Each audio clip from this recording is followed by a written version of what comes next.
Alhamdulillah hamdan nastamtiru bihi sahaiba fadlih wa nastanzilu bihi rahmatahu wa barakatuhu wa sakinatuhu alaina wassalatu wassalamu ala ashrafil khalqi wa habibil haqqi sayyidina maulana Muhammad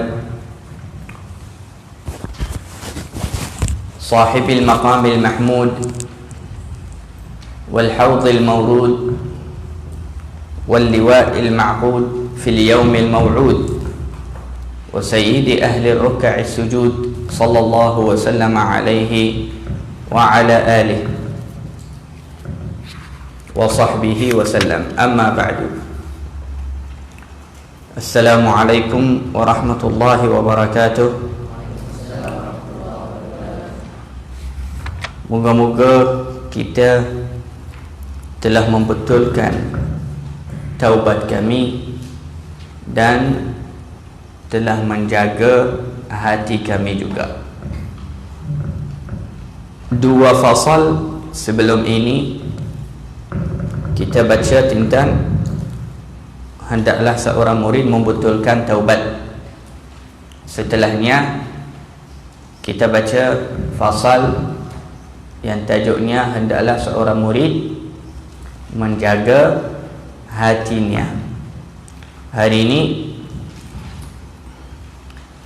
fasal hari ini tajuknya hendaklah seorang murid berijtihad atau bersungguh-sungguh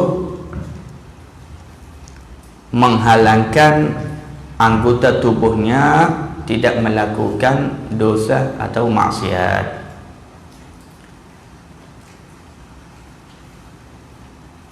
على المريد أن يجتهد في كف جوارحه عن المعاصي والآثام ولا يحرك شيئا منها إلا في طاعة. Semalam kita belajar murid hendaklah menjaga hatinya. Hari ini hendaklah menjaga anggota tubuh.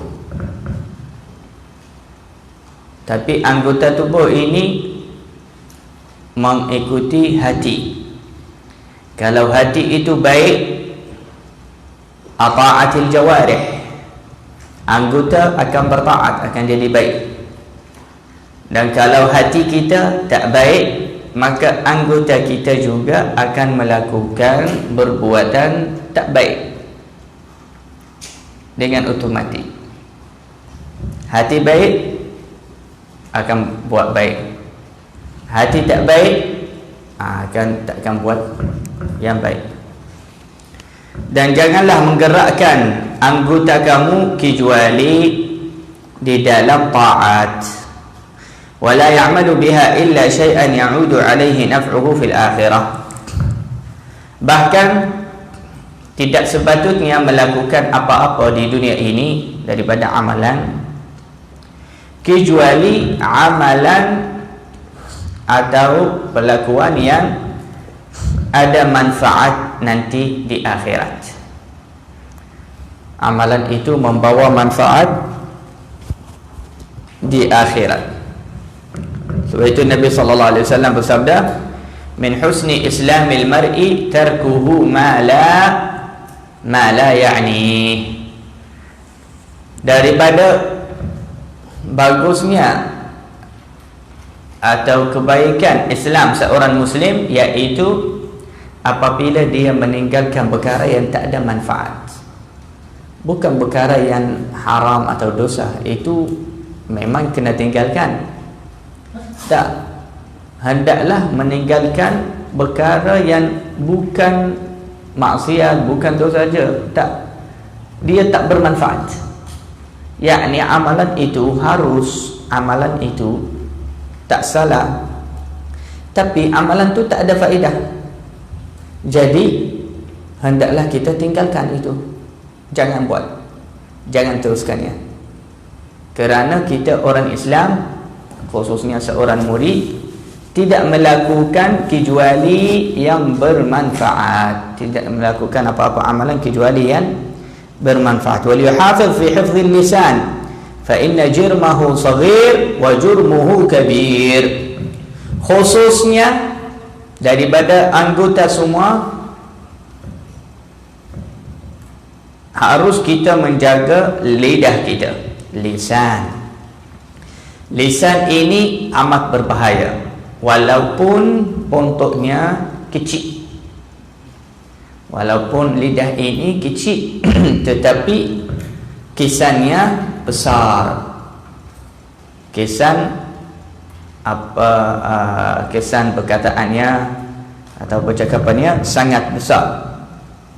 فَلْيَكُفَّهُ عَنِ الْكَذِبِ وَالْغِيبَ وَسَائِرِ الْكَلَامِ الْمَحْضُورِ. Hendaklah dia memberhentikan lidahnya daripada berdusta, mengumbat dan kalam-kalam yang tidak boleh, percakapan yang tidak elok. وَلْيَحْتَرِزْ مِنَ الْكَلَامِ الْفَاحِشِ. Dan hendaklah menjaga lisannya tidak menyebutkan kata-kata keji, kata-kata yang buruk dan yang busuk. وَمِنَ الْخَوْضِ فِي مَا لَا يَعْنِي.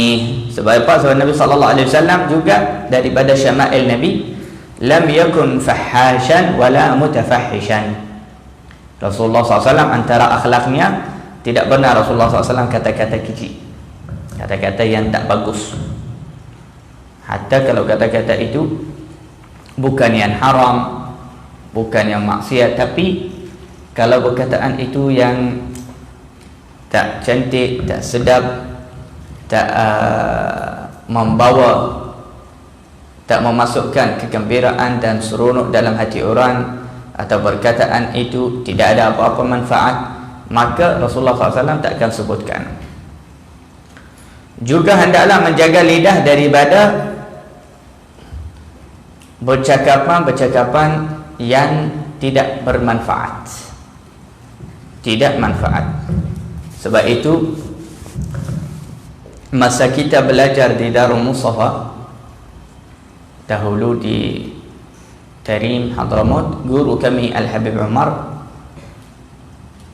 bagi arahan di Darul Mustafa, mamnu'ul kalam bighair al-maqasid al-thalathah. Mamnu'ul kalam bighair al-maqasid al-thalathah dalam Darul Mustafa. Dilarang bercakap selain 3 maksud. Dilarang. Tak boleh bercakap dalam hal lain daripada 3 perkara, iaitu tujuan Darul Mustafa dibinakan.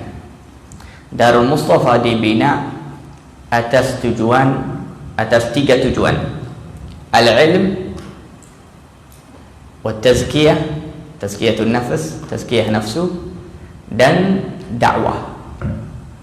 Ini 3 tujuan. Habib Umar kata tujuan kami binakan Darul Mustafa 3: ilmu, belajar ilmu; kedua, tazkiyah nafsu; 3, dakwah.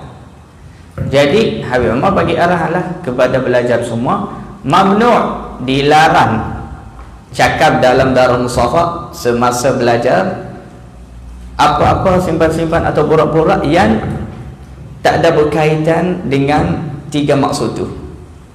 Kalau nak duduk dengan kawan, nak simpan, nak cakap apa-apa, bincanglah tentang ilmu fiqh, sirah, hadis, tafsir, apa yang hari ini dapat belajar, apa ilmu yang hari ini tambahkan, nak belajar ilmu apa, cakap tentang ilmu sajalah. Kalau tak nak cakap tentang ilmu, tazkiyahlah nafsu kamu, sibuklah dengan maksud yang kedua, tazkiyatun nafs, didikkanlah diri, baca Bidayatul Hidayah, baca Ihya Ulumuddin, kitab Ihya Ulumuddin. Tazkiyahlah nafsu, amal dengan ilmu, bangun salat, baca zikir, baca Quran. Kalau tak ada ilmu yang kamu nak, boleh bincang atau simpan dengannya kepada kawan-kawan yang lain. Kalau tak, dakwahlah. Tengok siapa-siapa belajar yang tak salat duha, yang tak salat sunnah, yang tidur tak ikut sunnah, yang makan tak ikut sunnah. Buat dakwah lah. Dakwah itu bukan tak mesti di luar, tak mesti bagi tazkirah di surau, di masjid. Nasihat kawan kamu itu dakwah. Nasihat kawan kamu, tegur kawan kamu, duduklah dengan kawan kamu, nasihat dia, ajar dia, tegur dia, tak baik, tak ikut sunnah, duduklah cara sunnah, makanlah cara sunnah.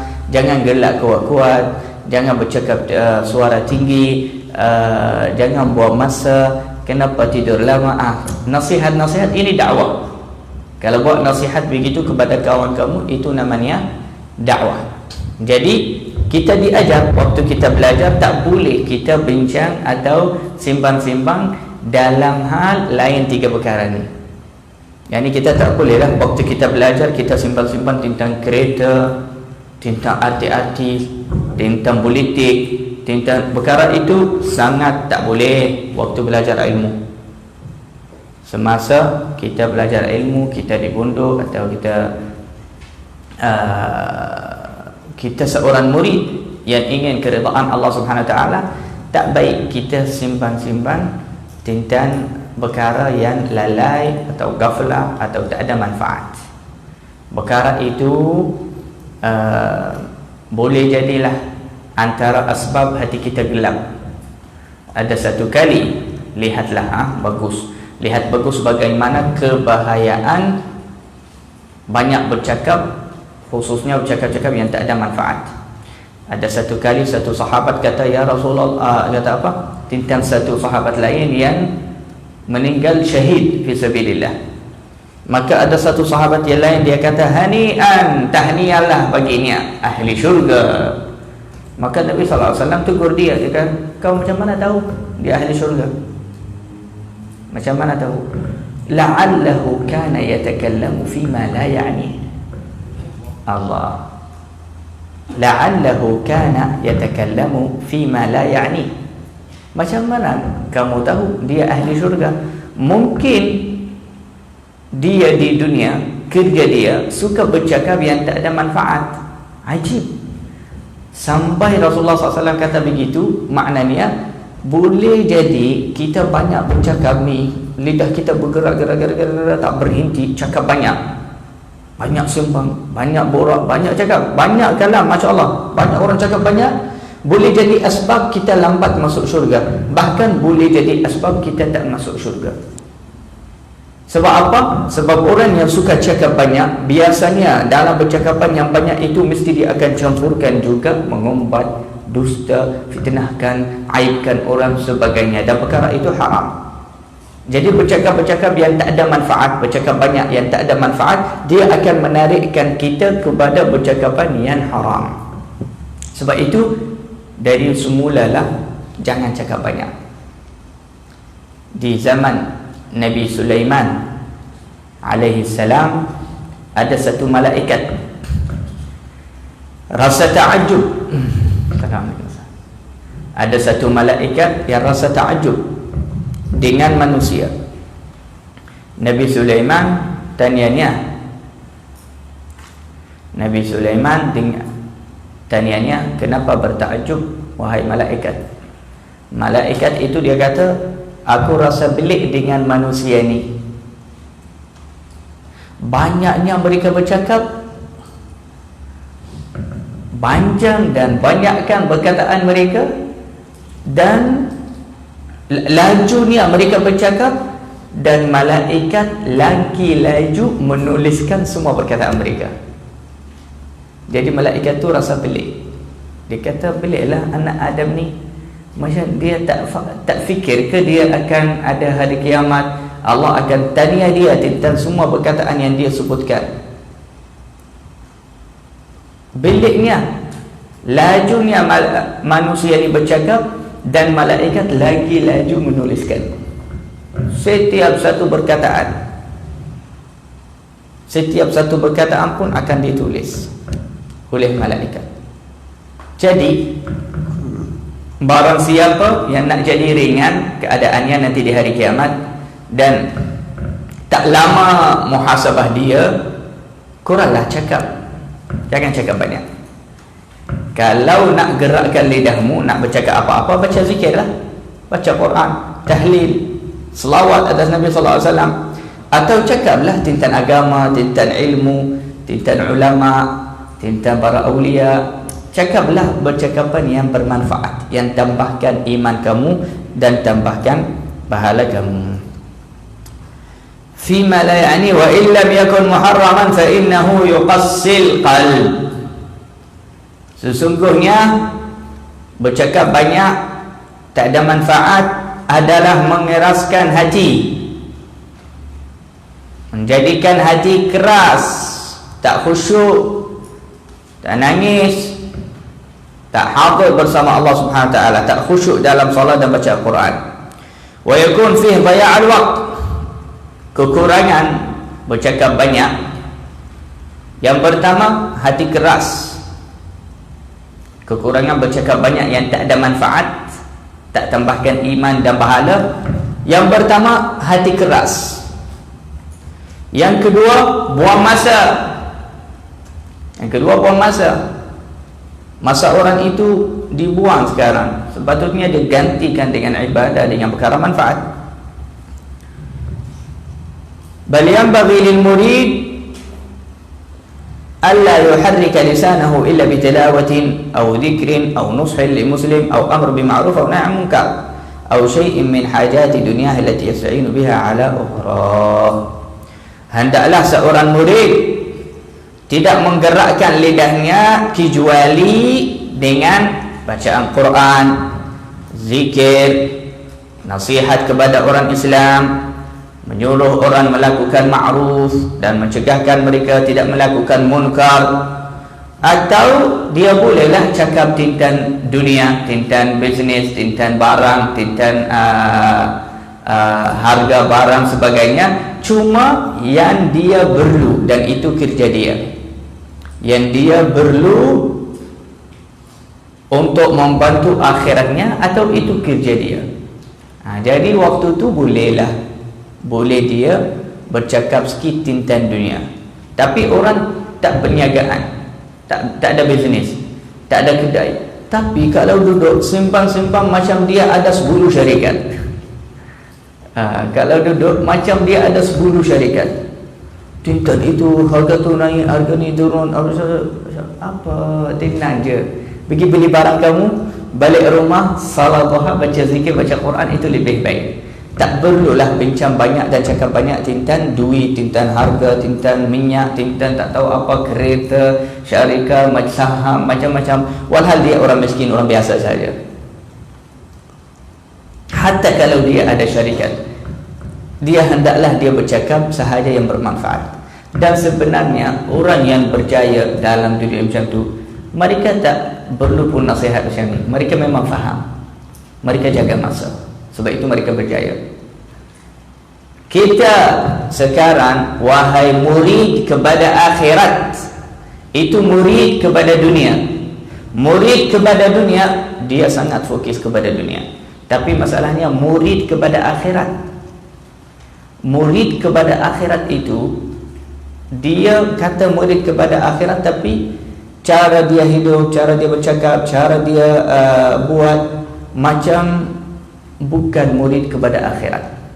Banyak masanya buat dan banyak simpan perkara yang bukan tajuknya, bukan dari tujuannya, maksudnya. Nabi sallallahu alaihi wasallam bersabda, kullu ibnu adam, kullu kalam ibni adam alaih la lahu illa dzikrullah aw amrun bima'ruf aw nahyun 'an munkar. Sabda Rasulullah SAW, semua percakapan anak Adam akan balik kepadanya, bukan untuknya, akan lawan kepadanya, akan atasnya, bukan untung baginya, bukan untuk dia, kecuali zikir kepada Allah, amrun bil ma'ruf, suruh ma'ruf, dan cegahkan orang buat munkar. Perkara ini okeylah, dia akan dapatkan pahala dan keuntungan daripadanya.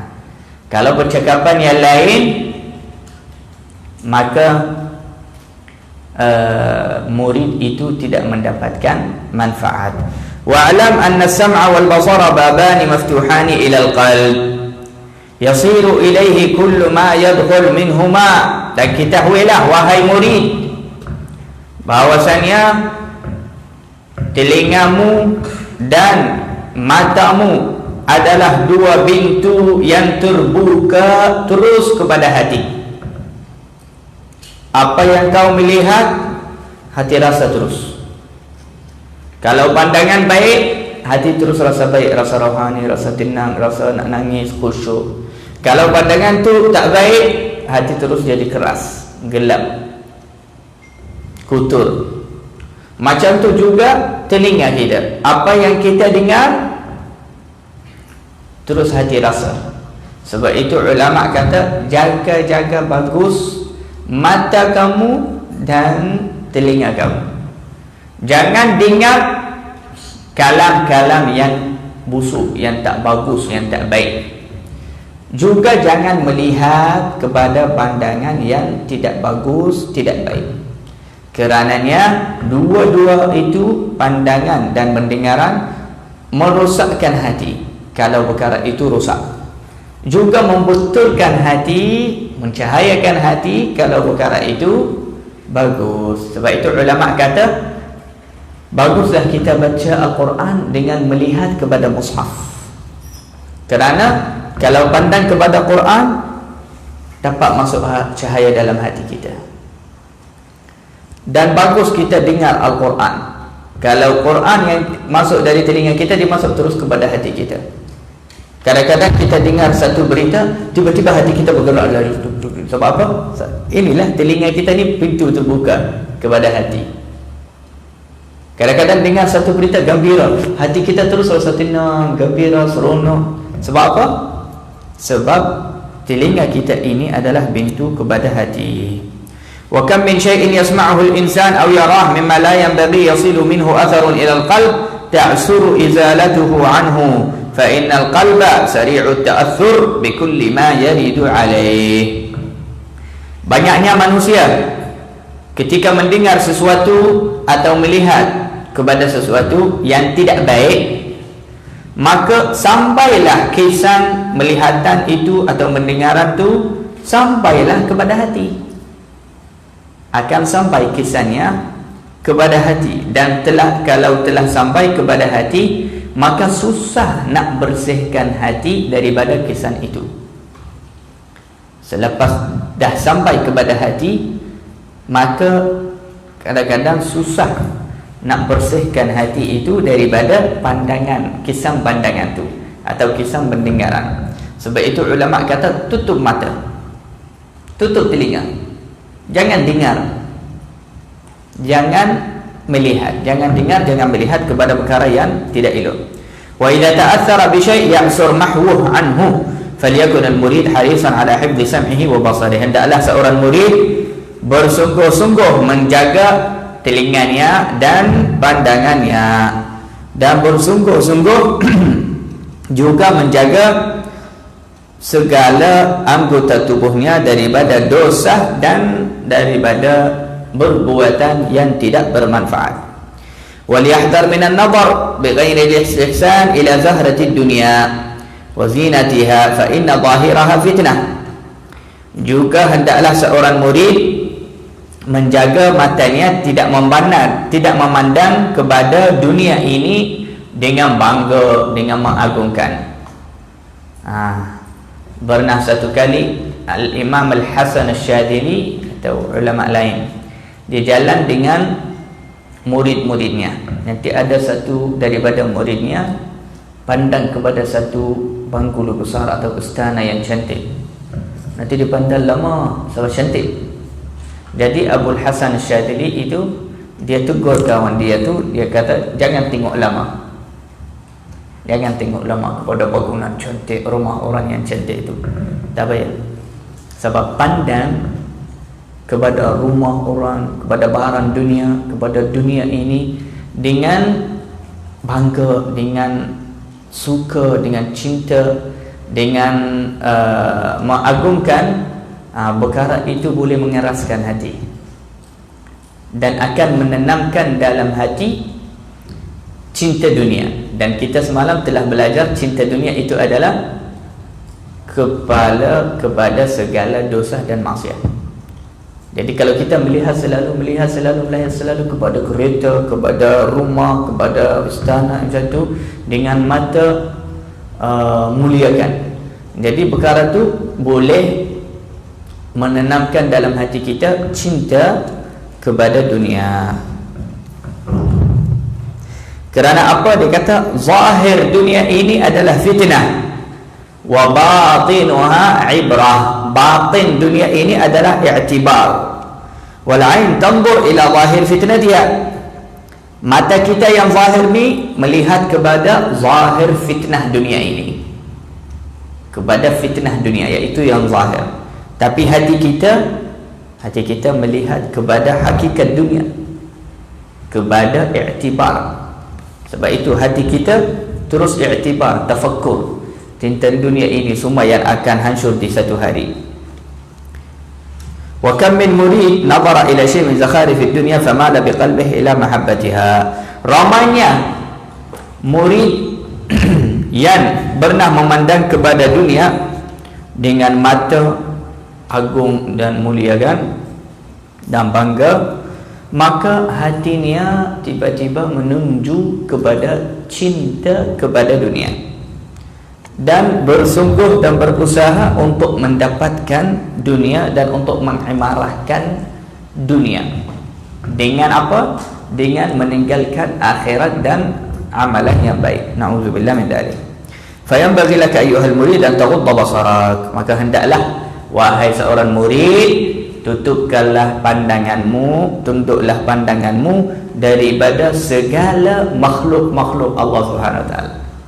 Pandang sahaja kepada makhluk-makhluk Allah dengan tafakkur.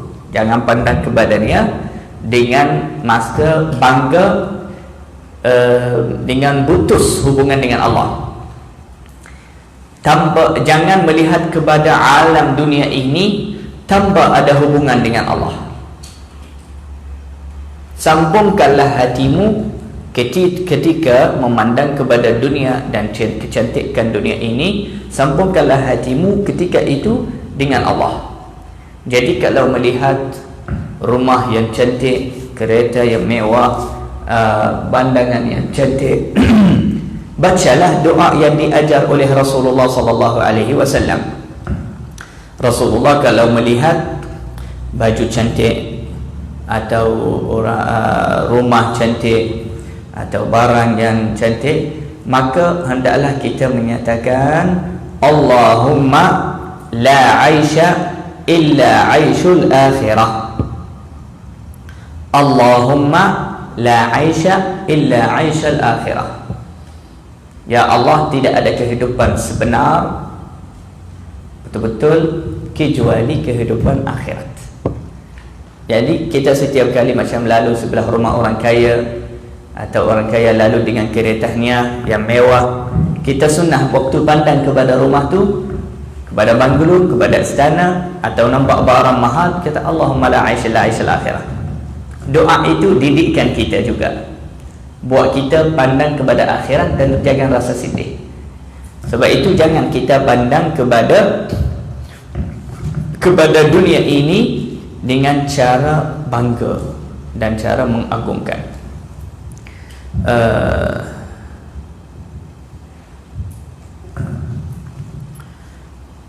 Allahumma la aisha illa aishal akhirah. Ada satu orang daripada as-salafus salih, daripada salaf dahulu, beliau berkata, aku pernah berteman dengan orang kaya. Pernah satu masa kawan saya semua orang kaya, semua orang yang sinar, orang mewah, orang kaya. Tapi subhanallah, tak pernah rasa bahagia. Tak pernah saya rasa bahagia. Teman dan selalu duduk dengan orang kaya. Mungkinlah ada antara kita yang cita-cita kawan dia orang kaya, selalu duduk dengan orang kaya, pergi rumah orang kaya. Sebenarnya itu sakitkan hati saja. Kalau kamu orang biasa je, dia orang biasa je. Tak perlu pergi kepada orang kaya. Duduk je biasa, teman dengan orang yang biasa macam kamu. Sebab apa dia kata, aku tak pernah rasa bahagia waktu kawan saya semua orang kaya. Dia kata bukan sebab mereka akhlak buruk ke, atau mereka jahat ke. Tak, dia kata mereka senang, saya tak senang. Mereka pakai pakaian mewah, saya tak mampu beli pakaian itu. Jadi saya rasa sedih. Selalu bawa kenderaan yang mewah, saya tak bawa macam mereka, dan saya tak mampu beli macam mereka kenderaan macam tu. Pakaian mereka selalu mewah sangat, mahal, saya tak ada dan tak mampu. Jadi setiap kali kalau pergi rumah mereka, cantik, barang macam-macam ada, makanan mereka mewah, sedap, rumah mereka besar. Jadi setiap hari selama saya teman dengan mereka, sakit hati saja, sedih saja, tak pernah rasa bahagia. Mereka senang, apa-apa mereka nak boleh beli terus, ada duit.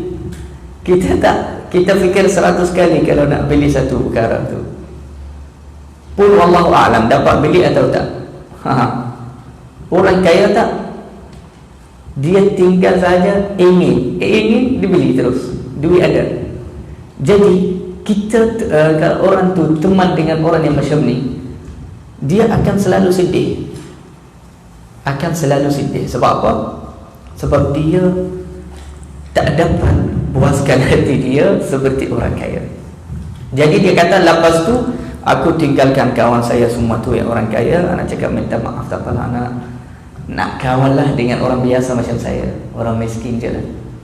Lepas tu dia kata, baru saya rasa bahagia, baru hati saya tenang, lepas saya teman dengan orang biasa je. Sebab apa? Pakaian mereka sama macam saya, tak ada apa-apa beza. Rumah mereka biasa je macam kita. Kita makan di rumah kita, makanan sama macam di rumah mereka, tak ada beza sangat.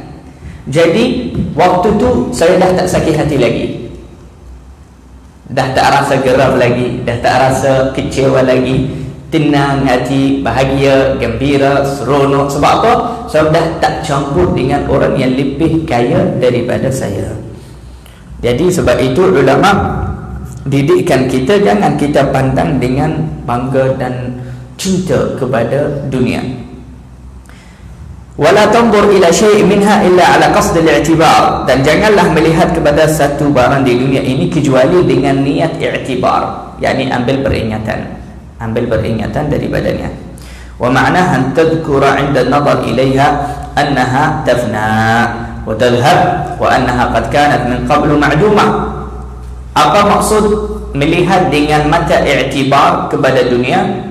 Melihat kepada dunia dengan mata i'tibar maknanya, ketika kita melihat kepada barang dunia itu yang mahal, yang cantik, yang sangat mewah, hendaklah kita teringat bahawasanya perkara ini semua akan hancur satu hari. Sebab ini dunia, bukan kekal. Dan dunia semua ini sebelum ini pernah menjadi perkara yang tak ada. Ini dicipta oleh Allah. Zinatan laha linabluwahum ayyuhum ahsanu amala. Isyal ayat. Inna ja'alna ma'al al-ardi zinatan laha. Allah Subhanahu wa taala berfirman, kita telah menjadikan semua yang ada atas muka bumi ini, iaitu termasuklah semua dunia, barang, kecantikan, itu semua Allah Subhanahu wa taala kata dalam Al-Quran, zinatan laha, sebagai hiasan bagi dunia, bukan bagi kamu.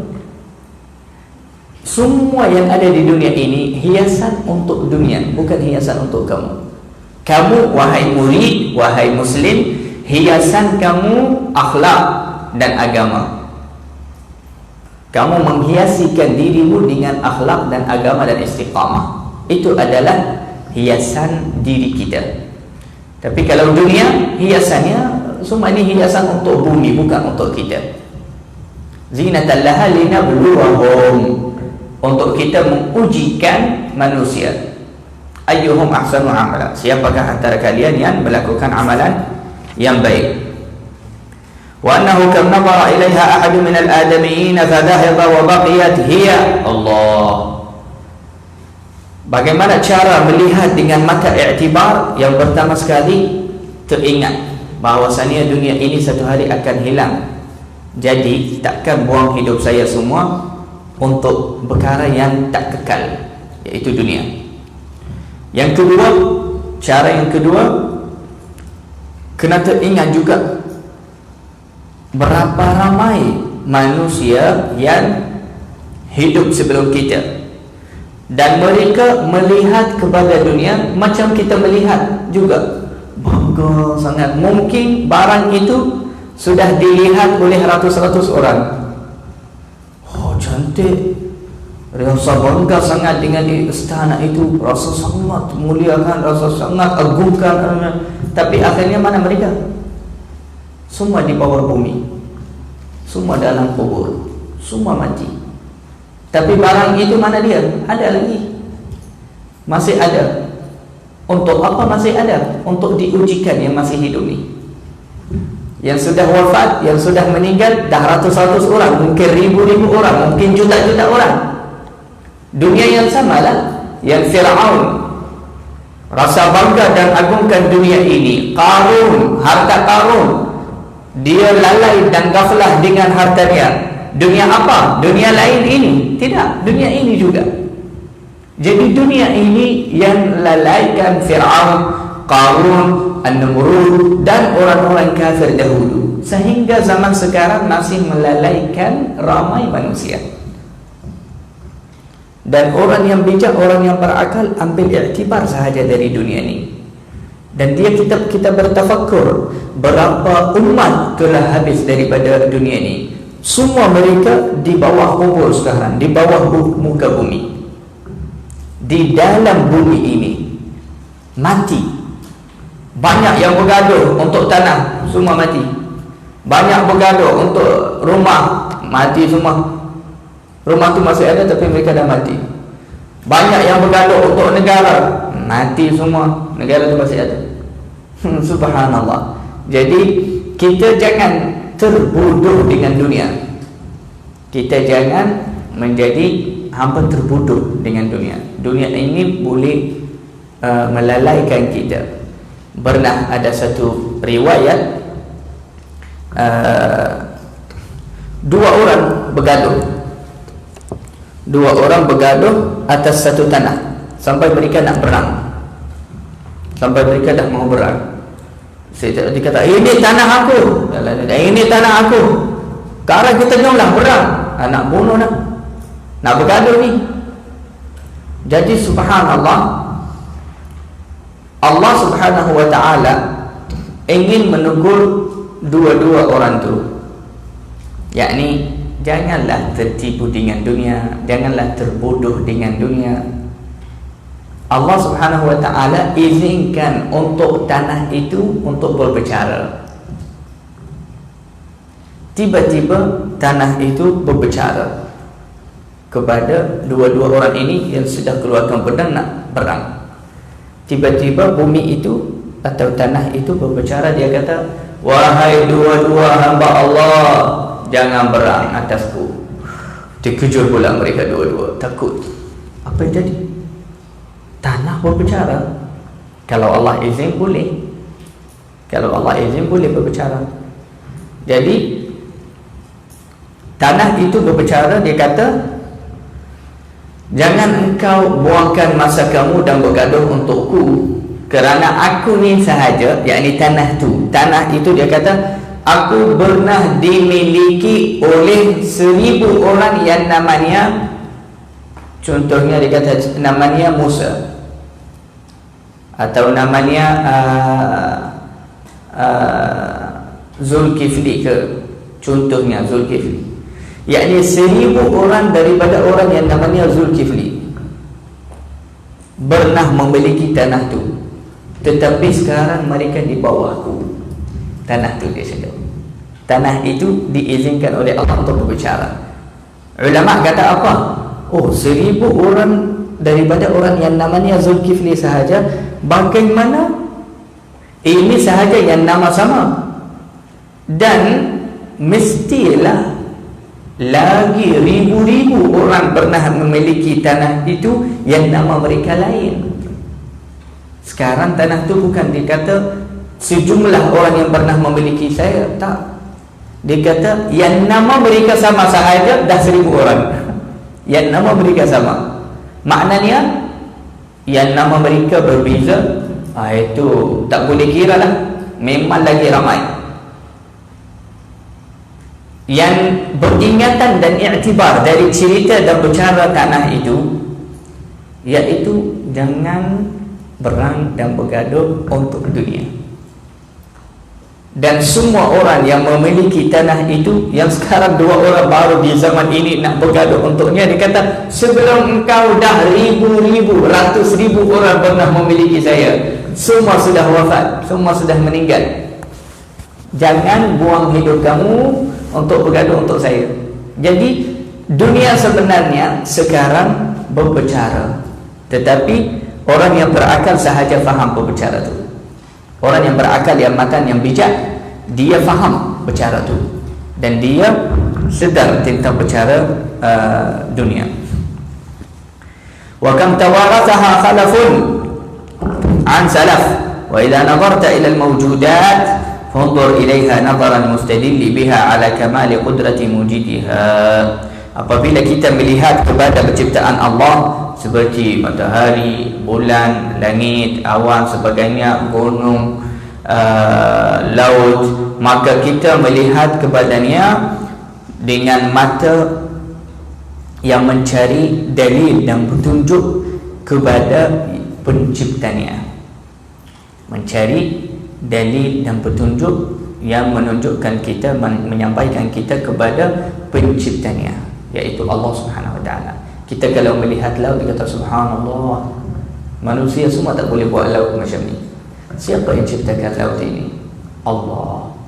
Nampak kepada gunung, hari-hari kita tengok gunung, tapi kita tak bertafakur betapa dahsyat penciptaan gunung ini.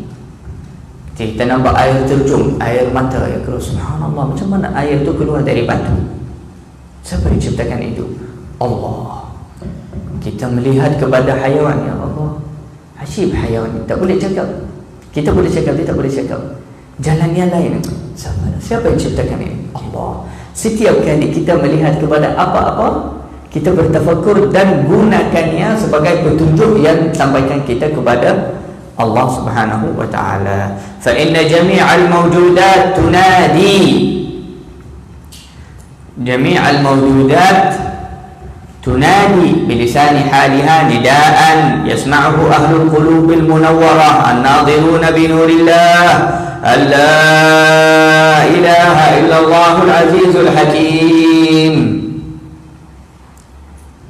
Segala makhluk Allah Subhanahu Wa Taala mengumumkan atau memanggil, berbicara kepada kita dengan lidah hal, lisan hal, lidah keadaannya, bukan dengan lidah lancar, dengan lidah keadaannya. Hanya orang yang hatinya bercahaya boleh dengar berbicara tu. Apa dia kata? Semua makhluk-makhluk Allah berbicara kepada kita, menegur kita, mengingatkan kita bahawasanya tidak ada Tuhan selain Allah. Jadi jangan tertipu dengan dunia, jangan terbodoh dengan dunia.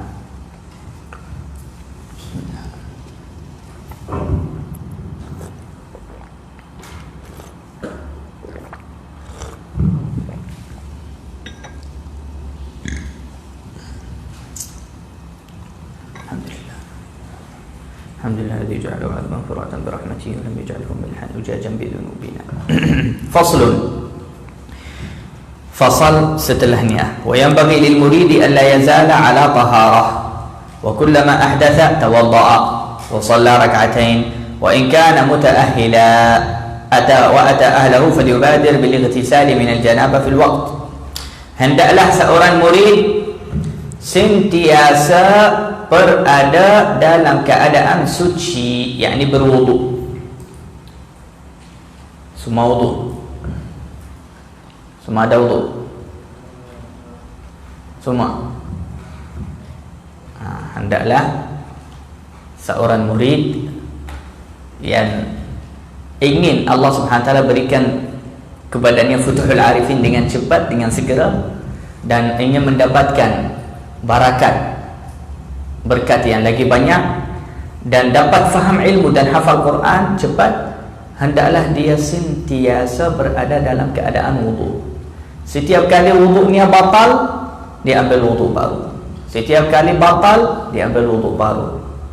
Hatta kalau waktu itu bukan waktu salat, kerana dia jaga wudu dan suci. Dan Nabi SAW bersabda dalam satu hadis, la yuwadhibu 'ala al-wudu'i illa mu'min. Hanya orang beriman sahaja yang beristiqamah sentiasa berwudu. Ini bersaksian yang mahal nak dapatkan. Jadi lihatlah dan ujikanlah dirimu. Ujikanlah dirimu, tengok selalu kamu ada wudu tak? Kalau batal wudu, kamu rasa nak ambil wudu atau okey je lah, macam tu. Kalau bukan, jadi iman kamu belum lagi sempurna lah. Kalau rasa tak, setiap kali batal wudu, ambil wudu. Hatta tu kita dah salat zuhur sebenarnya, dah salat zuhur, dah makan tengah hari, tak ada, tak nak baca Quran, tak nak pegang Quran, tak ada apa-apa perkara yang perlu wudu, tapi dia ambil wudu juga. Sebab apa? Sebab dia tak selesa, dia tidak ada wudu. Wal wudu silahul mu'min.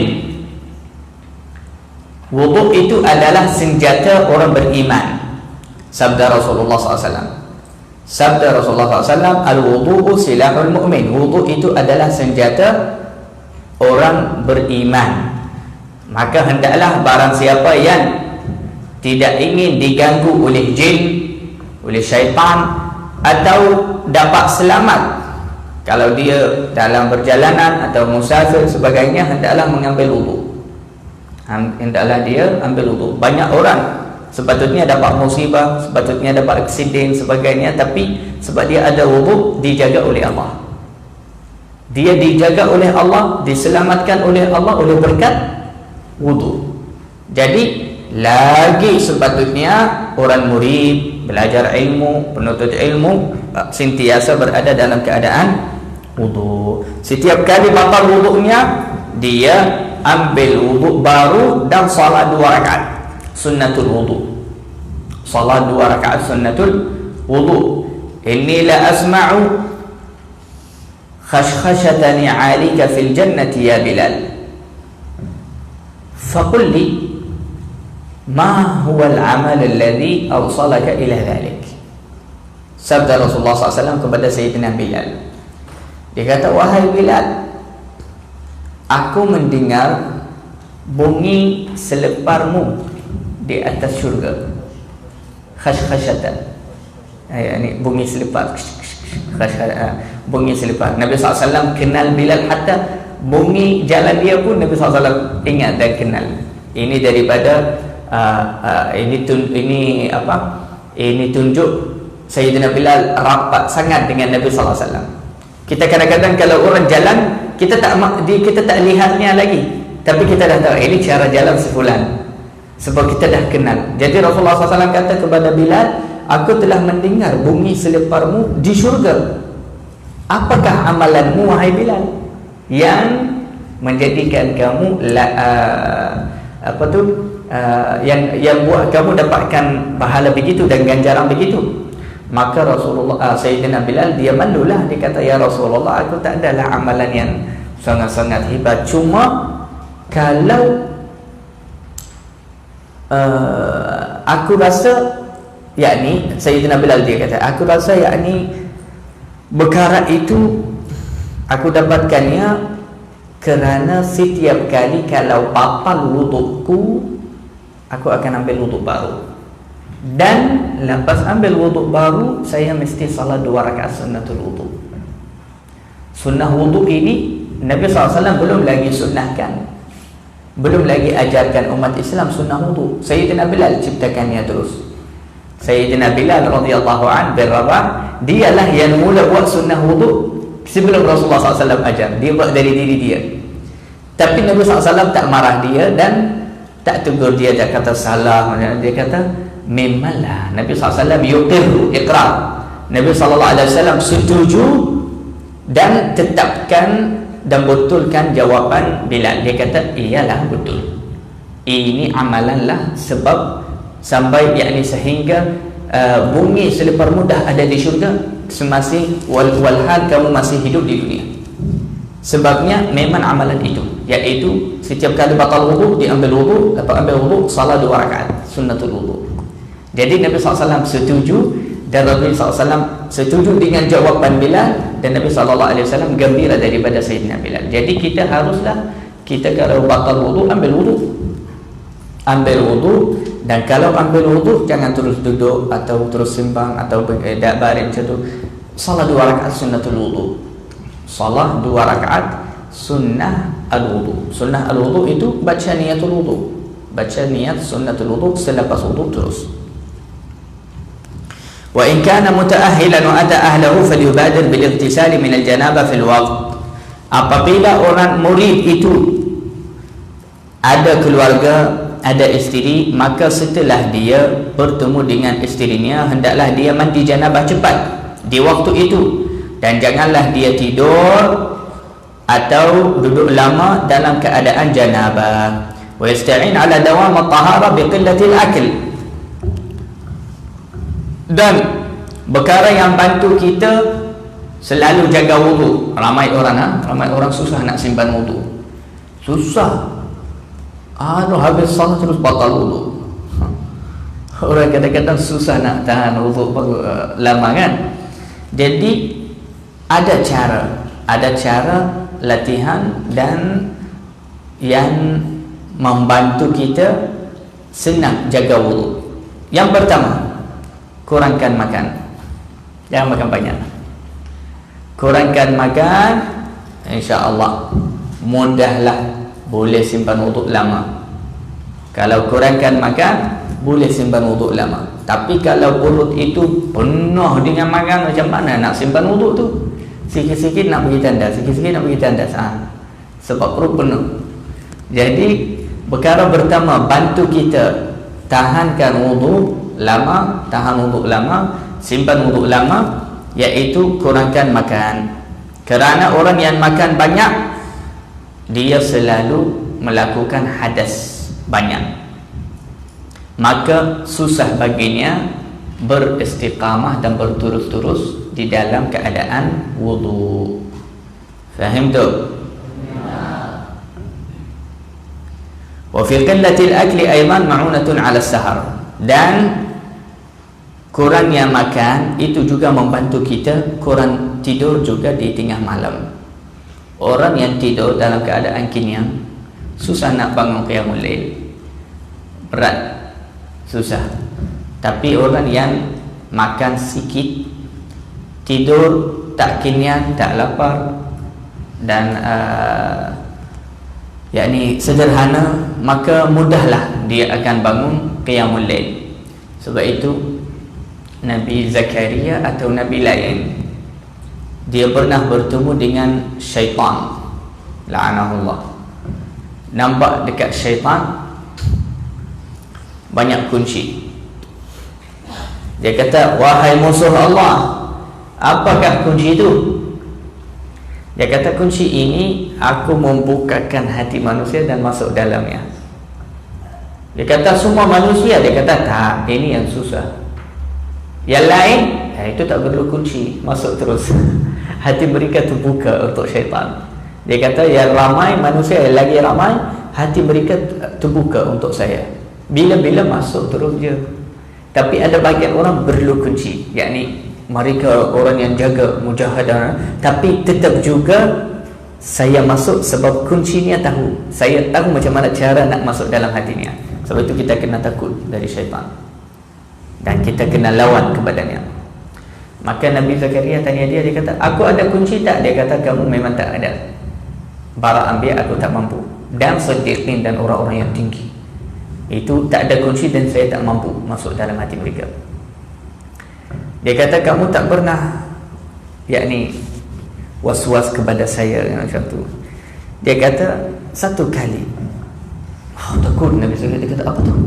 Dia kata, satu kali saya dapat berjaya yakni dapatkan muskin, wahai Nabi. Dia kata, apa tu? Dia kata, satu kali saya buatkan kamu, wahai Nabi, makan malam sampai kenyang. Dan ketika itu saya beratkan badan kamu supaya tak bangun qiyamul lail. Takut pula Nabi itu. Yani tengok bagaimana cara jahatnya syaitan ini. Dia buat kita rasa sedap makan tak berhenti sampai kenyang. Itu yang dia nak. Dia nak kita kenyang waktu malam. Sebab apa? Sebab dia dengan senang akan buat kita tidur lama di malam, tak bangun qiyamul lail. Susah nak bangun qiyamul lail. Sebab apa? Perut penuh dengan makanan. Maka Nabi jawab kepadanya, dia kata, aku janji Allah sekarang takkan lagi kenyang di malam. Takkan lagi kenyang. Maka syaitan jawab kepadanya, dia kata, dan aku janji Allah takkan nasihat orang lagi. Syaitan takkan nasihat orang lagi. Sebab dia tunjukkan Nabi Zakaria hakikat, yakni apa cara dia sesatkan dan yakni beratkan badan orang tidak membangun qiyamul lail. Wa hakadha Sayyidina Umar bin Al-Khattab. Sayyidina Umar bin Al-Khattab dia kata, seandainya aku tinggalkan satu suapan daripada makan malam saya, iaitu yakni tinggalkan makan sebelum kenyang, itu lebih baik dari saya bangun qiyamul lail sampai subuh. Itu lebih baik. Sebab kadang-kadang bangun qiyamul lail tu boleh jadi ringan, boleh jadi yakni dia bukan mujahadah yang tinggi. Qiyamul lail ni dia bukan mujahadah yang susah sangat. Orang boleh bangun je, orang kejut dia akan bangun, tak ada masalah. Tapi mujahadah yang lagi berat dari itu, iaitu apabila makanan sedap depan mata, dia boleh tinggalkannya sebelum dia kenyang. Allah, itu berat, itu susah sangat. Sebab itu Sayyidina Umar dia kata, ini Sayyidina Umar tahu, Sayyidina Umar bin Khattab ini diajar oleh Rasulullah. Dia kata, lebih baik dari saya tinggalkan makan malam sebelum kenyang, itu lebih bagus dari saya bangun qiyamul lail semua sepanjang malam. Itu lebih hafal. Sebab Sayyidina Umar faham, dia tahu syaitan selalu masuk kepada anak Adam daripada segi kenyang. Kalau manusia kenyang, dia boleh pukul, dia boleh zalimkan, dia boleh lalai, dia boleh ghaflah, hatinya keras, macam-macam ada. Banyak keburukan. Imam Al-Ghazali, ya Allah, dia cakap panjang kalau dia cakap tentang lapar, tentang lapar dan kenyang. Imam Al-Ghazali syarah panjang sangat di Ihya Ulumuddin. Alladhi yanbaghi lil murid an la ya'kul illa an faqah. Jadi bagaimana keadaan yang sepatutnya bagi seorang murid kalau dia ingin makan? Seorang murid itu kalau mahu makan, sepatutnya dia tidak makan kecuali kalau dia rasa lapar. Kalau masih kenyang, jangan makan. Kalau lapar, silakan makan. Nabi bersabda, nahnu qaumun la na'kulu hatta najur, wa idza akalna la nashba'. Sabda Rasulullah SAW. Kita adalah sebuah kaum, yakni saya dengan umatku lah. Kita orang yang takkan makan kecuali kalau rasa lapar. Dan kalau kita dah makan, kita makan sehingga sebelum kenyang, bukan sampai kenyang. Jadi sentiasa tidak merasa kenyang sangat. Dan kenyang yang buruk yang dimaksudkan daripada ulama di sini, iaitu kenyang yang teruk sangat, penuh dalam perut. Bukan kenyang sikit. Kenyang sikit tak apa. Kinian ni ada derajatnya. Ada kinian macam ni, ada kinian full. Full itu jangan sampai full. Jangan sampai full. Itulah yang beratkan badan dan banyak bawa penyakit juga. Hatta al-atibba, doktor atibba Ibnu Sina atau siapa? Ibnu Sina saya rasa dia kata kebanyakan penyakit badan daripada at-tukhmah. Kebanyakan penyakit badan itu daripada kinian. Bila mana perut ini penuh dengan makan, makan full terus, penuh, itu banyak membawa penyakit. Jadi orang yang mahu umur panjang, sihat, tak ada masalah, tak jumpa doktor selalu, tak pergi hospital selalu, jangan makan banyak, akan sihat insya-Allah. Jangan makan banyak, insya-Allah akan sihat. Wala yanam illa an ghalabah, dan sepatutnya seorang murid tidak tidur kecuali kalau tertidur. Tertidur okeylah tidur, tapi dia tidak bagus dialah yang cari tidur tu. Sebetulnya dia tidur an ghalabah, yakni tertidur. Wala yatakallam illa fi hajah, dan jangan bercakap, dia tidak bercakap kecuali kalau ada keperluan. Wala yukhalid ahadan min al-khalq illa in kanat lahu fi mukhalatatihi faedah, dan tidak bercampur dengan manusia yang lain kecuali kalau bercampuran itu ada faedah darinya, iaitu faedah di akhirat. Wa man aktsara al-akla qasa qalbuh, barang siapa yang makan banyak hatinya keras. Man aktsara al-akla qasa qalbuh, barang siapa yang makan banyak hatinya keras, hatinya akan keras. Wa thaqulat jawarihu 'anil ibadah, dan anggota tubuhnya akan jadi berat tidak melakukan taat dan ibadah. Qiyamul lail tak boleh bangun, salat tak boleh berdiri panjang, majlis zikir tak boleh duduk lama, baca Quran banyak tak boleh baca banyak, penat terus, tak larat, susah, penat, macam-macam alasan. Semuanya sebab apa? Makan banyak. Semua makan banyak. Jadi keburukan makan banyak, kinian full. 1, hati akan keras. 3, anggota dan badan kita akan jadi berat tidak melakukan ibadah dan ta'ah. 3, ini 2. 3, makan banyak itu akan membuatkan orang itu tidur banyak. Akan buat orang tu tidur banyak. Biasa itu dengan otomatik terus. Makan banyak itu tidur banyak, maknanya dia tidur banyak. 4, keburukan makan banyak, bercakap banyak. Orang yang makan banyak dia akan bercakap banyak. Sebab apa? Tenaga full. Tenaganya full. Dia boleh cakap, dia tak berhenti nak cakap. Dia rasa tenaga, rasa nak cakap, dia akan cakap banyak. Orang yang lapar mana ada nak cakap. Orang lapar tak larat, kamu cakap okey dah, penat terus, tak nak dengar sebab lapar. Orang kinian tak nak berhenti dia cakap. Jadi ini yang keempat, iaitu bercakap banyak, iaitu orang yang makan banyak.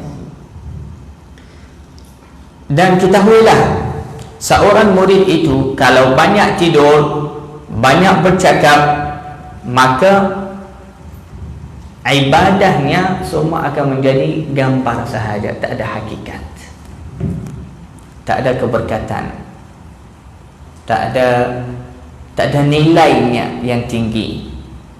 Nabi SAW bersabda, "Ma mala ibnu Adama wi'aan syarran min batnihi." Tidak ada satu bekas yang diisi oleh anak Adam lebih buruk daripada perutnya. Nabi SAW mencontohikan perut itu macam bekas. Bekas yang paling buruk kita isinya full, iaitu perut. Nabi SAW kata. Sebab Kalau perut kita penuh dan full dengan makanan, dia akan lahirkan banyak akhlak buruk. Hasbu bani Adam luqaimatun yuqimna sulbah. Cukuplah bagi anak Adam makan beberapa suapan yang tegakkan badan dia dan buat dia hidup. Fa in kana la mahalah, kalau dia tak boleh, dia kena makan lebih dari itu, maka dia hendaklah memakan 1/3 daripada perutnya. Dia membahagikan perutnya 3 bahagian. 1/3 untuk makan, 1/3 untuk minum, 1/3 untuk nafas. Sebab kalau makan full terus macam ni, sampai kadang-kadang tak boleh nafas, dia mesti duduk bertegak, bersandar macam ni. Sebab apa? Makan banyak, kimia sangat. Itu tak bagus lah macam tu. Makanlah, tapi jangan makan sampai full. Kadang-kadang orang makan sampai dah tak ada ruang untuk air. Wahakala.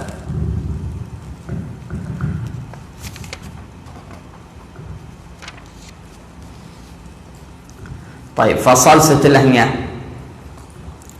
Wa yanbaghi lil murid an yakun ab'ada an-nas 'anil ma'adhi wal mahdurat wa ahfadhhum lil fara'id wal ma'murat. Ada soal, tafadhal.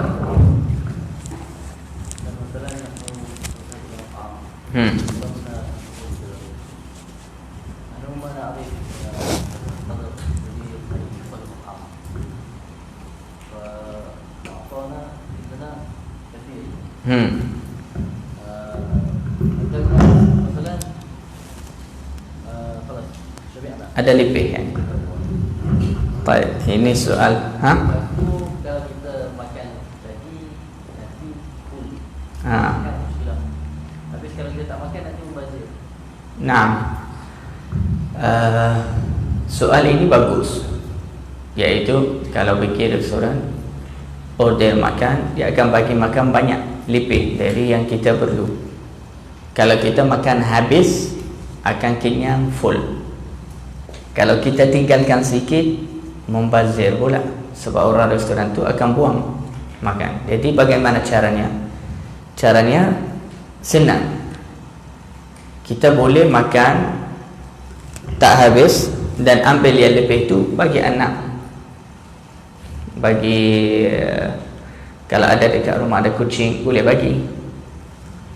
Kalau itu lebih dan yakni sudah kimia, cuma kalau makan lebih itu akan jadi full, bolehlah bagi. Kalau ada haiwan yang lapar, boleh bagi kalau yang lebih itu, kalau ada.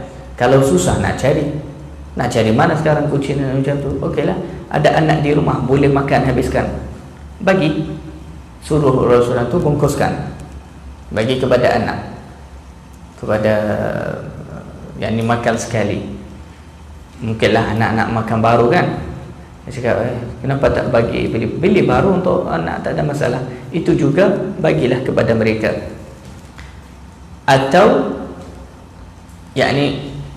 atau ada murid kamu, atau ada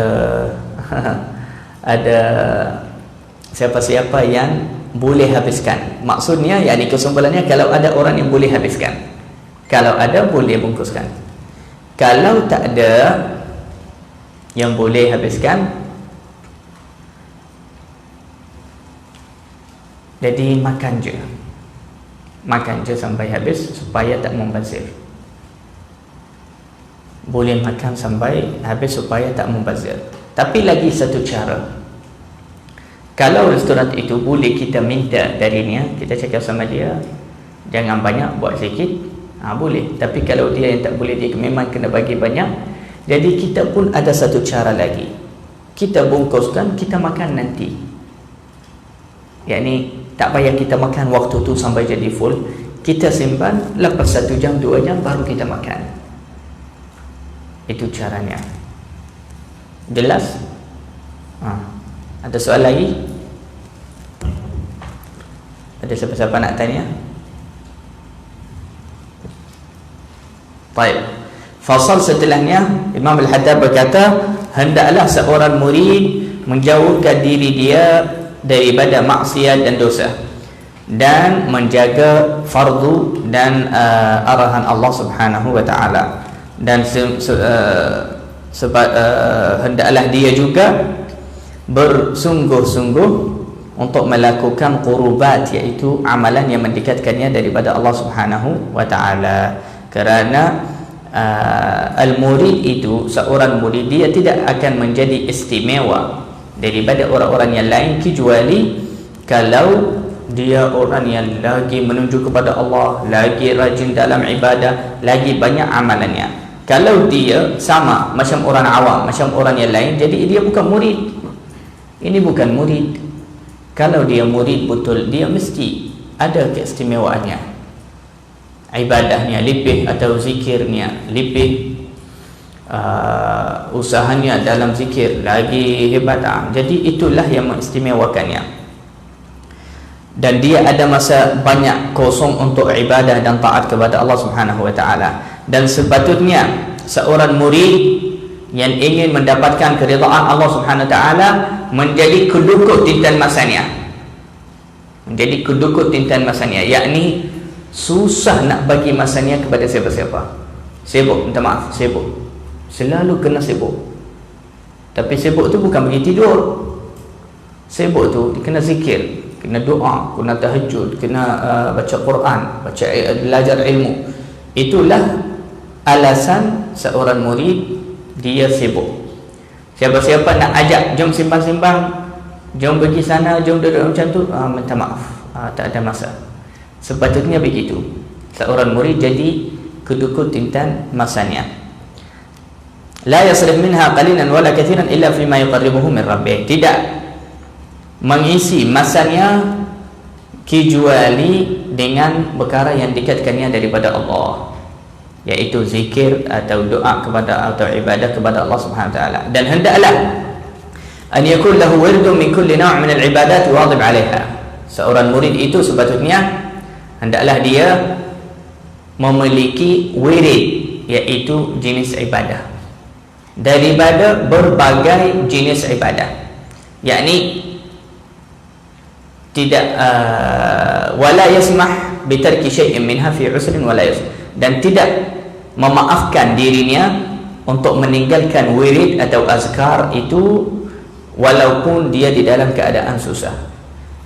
yakni dia kena selalu mujahadahkan nafsunya, yakni dia kena ada masa untuk baca Quran, dia kena ada masa juga untuk zikir, dia kena ada masa untuk puasa, dia kena ada masa untuk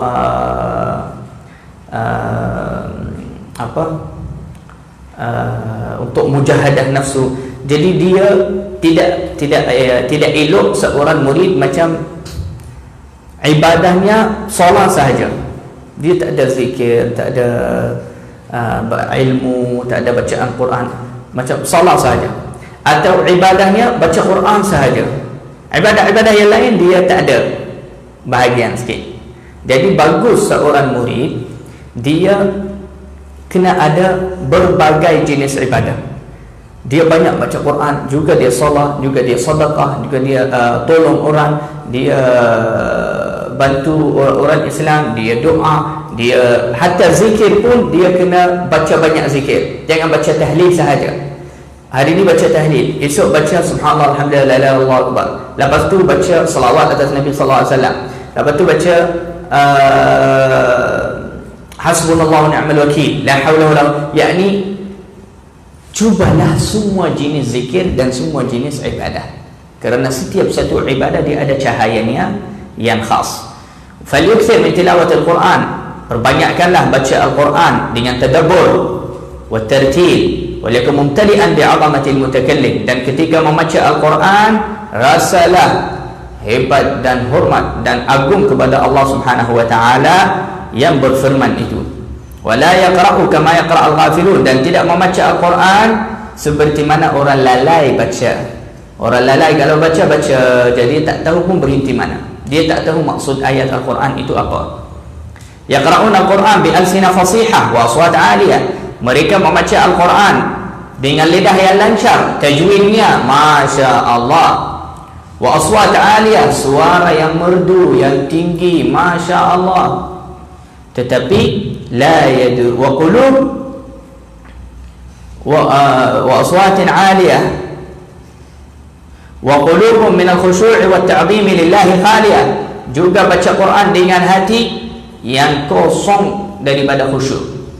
Tak ada khusyuk, tak ada tunduk kepada Allah Subhanahu wa taala, tak ada ta'zim, mengagungkan kepada Al-Quran.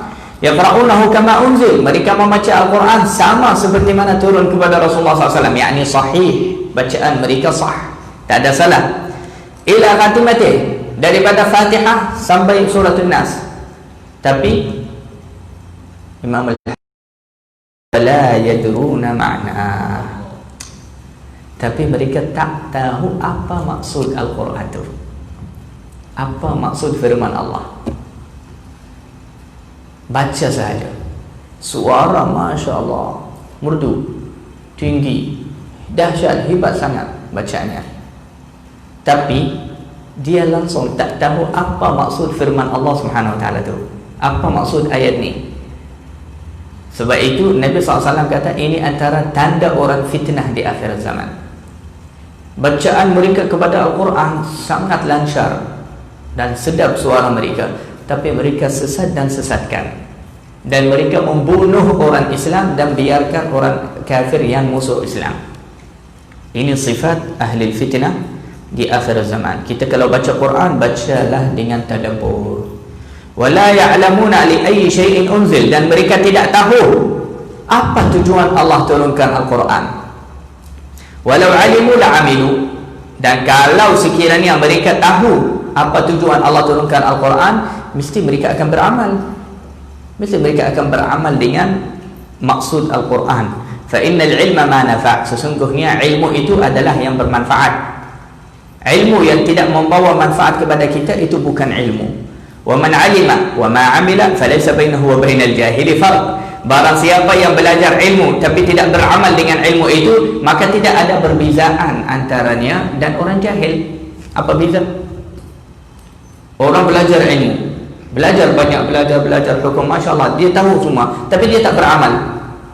Dia belajar zikir ini bagus, berwudu, tapi dia tak amal dengan ilmu. Jadi apa bezanya antaranya dan jahil? Tak ada. Jahil tak beramal, alim juga tak beramal, sama, tak ada beza. Illa min haythu anna al-hujjah hujjat Allah alaihi akad, fa'ala hadha yakun al-jahil ahsan ahalan minhu. Cuma berbezaannya antara jahil dan alim, yaitu hujjah Allah atas orang alim sebab dia ada ilmu, bukan atas orang jahil. Jadi dari segi ini orang jahil lebih bagus daripada keadaannya, lebih bagus daripada orang alim. Sebab apa? Sebab orang alim itu Allah akan tanya dia, kenapa tak buat, dan padahal kamu sudah tahu. Tapi orang jahil akan ditanya, kenapa tak belajar sahaja, bukan kenapa tak buat. Sebab dia biasalah tak buat sebab dia tak tahu. Jadi dia akan ditanya oleh Allah, kenapa tak belajar sahaja. Tapi orang alim akan ditanya dua, kenapa kamu sudah tahu dan kenapa kamu tak amal. Jadi kena takutlah orang yang sudah belajar ilmu. Lidzalika qila kullu ilm la ya'udu alayka naf'uhu faljahlu a'wadu alayka minhu waliyakun laka ayyuhal murid hadd min at-tahajjud. Hendaklah ayyuhal murid mempunyai bahagian daripada tahajud, sedikit daripada tahajud di tengah malam. Waktu khalwatul abd ma'a maulah, waktu tahajud itu, waktu qiyamul lail itu waktu khalwah, itu waktu khalwah dengan Allah Subhanahu wa ta'ala. Fakthir fihi min at-tadarru' wal istighfar, maka hendaklah berbanyakkan di waktu qiyamul lail istighfar dan tadarru' dan doa kepada Allah Subhanahu wa ta'ala. Wa naji rabbaka bilisani dhillati wal ittirar, dan bermunajatlah kepada Allah Subhanahu wa ta'ala dengan keadaan merendahkan diri, menghinakan diri kepada Allah, dan merasa amat memerlu kepada Allah Subhanahu wa ta'ala ketika berdoa kepada Allah. An qalbin mutahaqqiq bi nihayatil 'ajzi wa ghayatil inkisar, dengan hati yang sangat merasa inkisar, iaitu merendahkan diri dan takut kepada Allah Subhanahu wa ta'ala. Wahdar, dan berjaga-jaga. berjaga-jaga wahai seorang murid untuk meninggalkan qiyamul lail. Anta da' qiyamul lail fala yati 'alaika waqtus sahar illa wa ant mustayqidh dzakirun lillahi subhanahu wa ta'ala. Hendaklah wahai orang murid jangan pernah tinggalkan qiyamul lail. Janganlah masuk waktu sahur dan kamu masih tidur. Janganlah pernah masuk waktu sahur dan kamu masih tidur atas tilammu. Sepatutnya hendaklah kalau dah masuk waktu sahur kamu sudah sedar, sudah ambil wudu, sudah suci, sudah siap, sudah pakai baju kamu dan sudah duduk di musalla atau di masjid atau di rumahmu untuk bertahajud kepada Allah dan zikir kepada Allah Subhanahu wa ta'ala. Sebab itu al-arifin billah, orang arifin billah, mereka banyak baca zikir kepada Allah dan baca Quran dan salat di tengah malam, khususnya waktu sahur, dan itu namanya al-mawqib al-ilahi.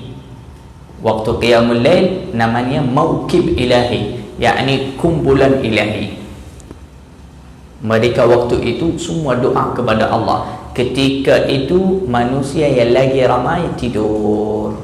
Jadi orang yang bangun di waktu itu hanya sedikit, dan mereka lah yang dimuliakan oleh Allah.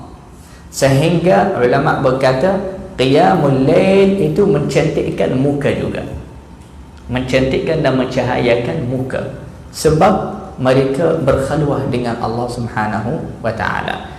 Dan hendaklah di hujung waktu sahur sebelum azan subuh kita membaca istighfar banyak. Kita kena baca banyak ibadat, salat, zikir, doa, macam-macam. Tapi di waktu yang terakhir sebelum subuh hendaklah kita kosongkannya untuk istighfar sampai azan. Itu adalah amalan para as-salaf. Ada seorang as-salafus salih, ulama dahulu, dia kena baca, dia baca zikir tapi dia tak hafal waktu. Jadi dia selalu minta anak dia ingatkan. Kalau dah mahu masuk waktu subuh, ingatkan. Jadi dia biarkan waktu tu untuk istighfar, beramal dengan firman Allah, wa fil ashari hum yastaghfirun. Dan di waktu sahur mereka, iaitu hamba Allah yang mulia, yang baik, yang saleh, yastaghfirun, membaca istighfar kepada Allah Subhanahu wa ta'ala. Moga-moga Allah Subhanahu wa ta'ala ampunkan dosa kita dan menjadikan kita antara hambanya yang mulia dan yang soleh, yang sentiasa beristiqamah dan melaksanakan perintah Allah Subhanahu wa ta'ala. Moga-moga kita semua insya-Allah menjadi antara murid yang soleh, murid yang sadiq, yang jujur, yang benar, yang ikhlas, yang tetap dan istiqamah di dalam perjalanan kepada Allah Subhanahu wa ta'ala. Dan semoga Allah Subhanahu wa ta'ala selamatkan perjalanan kita kepadanya dan dekatkan kita kepadanya, dekatkan kita daripada Rasulullah sallallahu alaihi wasallam, tampakkan derajat kita daripada al-qurb minhu wa dunubu ilaihi, fa innahu ولي ذلك والقادر عليه. اللهم قربنا إليك زلفى، اللهم قربنا إليك زلفى، اللهم قربنا إليك زلفى، وأصلح قلوبنا وقوالبنا وظواهرنا وبواطننا، ونور عقولنا ونور أفئدتنا ونور أسماعنا ونور أبصارنا، وافتح علينا فتوح العارفين، وفقهنا في الدين، وعلمنا التأويل، واجعلنا من علماء العاملين بعلم اليقين وعين اليقين وحق اليقين. اللهم حققنا بمراتب الولاية، حققنا بمراتب العلم، حققنا بمراتب المعرفة، واجعلنا من أهل المعرفة، واجعلنا من العارفين بك، واجعلنا من الخاضعين لك وخاشعين لك يا رب العالمين. اللهم يا من وفق أهل الخير للخير وأعانهم عليه، وفقنا للخير وأعنا عليه. اللهم تب علينا توبة نصوحا، زكنا بها قلبا وجسما وروحا. حققنا اللهم بحقائق التعليم، حققنا بحقائق العلم، بحقائق العمل، بحقائق الدعوة، بحقائق الإقبال إليك، وحققنا بحقيقة التوحيد برحمتك يا أرحم الراحمين. صلى الله وسلم على سيدنا محمد وعلى آله وصحبه أجمعين، والحمد لله رب العالمين.